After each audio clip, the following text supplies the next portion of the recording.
একেতে এটা লিবাৰী লিখিছে আমাৰ চৰাৰ ওপৰত আশা কৰোঁ আপোনালোকে শুনি ভাল পাব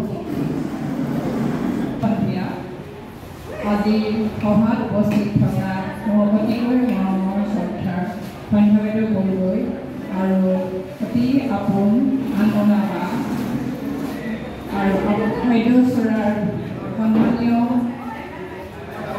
ব্যক্তিসকল সকলোকে মই অশ্ৰদ্ধৰ প্ৰণাম জনাইছোঁ।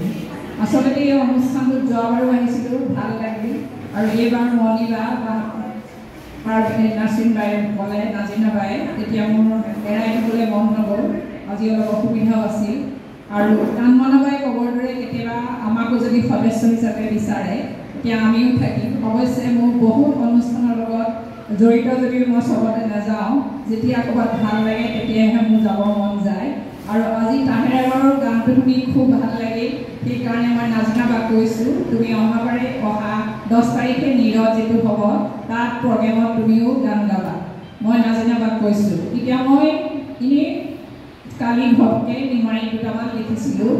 আনমনাবাদ তুমি যেনেকুৱা পোৱা নাজানো চেণ্ট্ৰেল ক্লাবত আইডছৰাৰ সম্প্ৰীতিৰে বন্ধা ক্ৰীড়াৰ আহ্বান জয় পৰাজয় সুখ দুখ বিশ্বাস মৰম সঁচাইতে জীৱন যাত্ৰা পথৰ ই এক প্ৰত্যাহ্বান। 1947 চনৰ 16 ত্ৰয়োদশ প্ৰতিষ্ঠা দিৱসৰ আয়োজন চৰাৰ সন্মানীয় মহিলা বন্ধুবৰ্গই যোগদান কৰা অতি প্ৰয়োজন। উপস্থিত প্ৰতিজনে নষ্টালজিয়াৰে ৰোমাঞ্চিত হৈ গাইছে একতাৰ জয়গান। মই 7টা লিখি আনিছোঁ, ফটাফট পঢ়ি।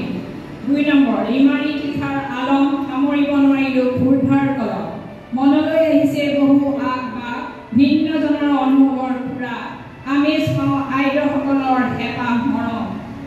3 নম্বৰ 31 মে 25 বৰ্ষৰ শনিবাৰে শুকুলা ডাৱৰৰ মাজে মাজে স্থিমিত আভা নেৰানেৰাপা বৰষুণ জাকৰ পিছতে চৰাৰ মহিলাসকলৰ আগমনে সুস্থ বঢ়ালে শোভা।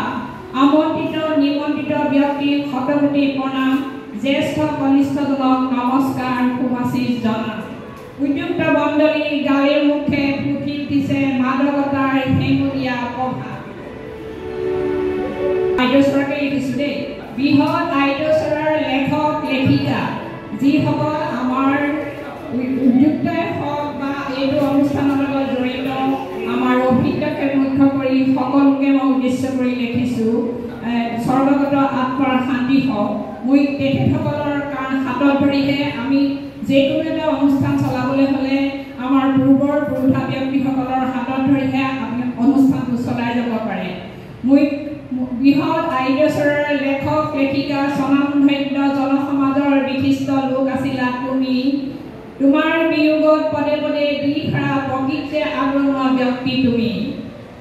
তোমালোকেই আছিলা শ্ৰেষ্ঠ সংগঠক, সকলোৰে বাবে হবা এয়াই পথ প্ৰদৰ্শক।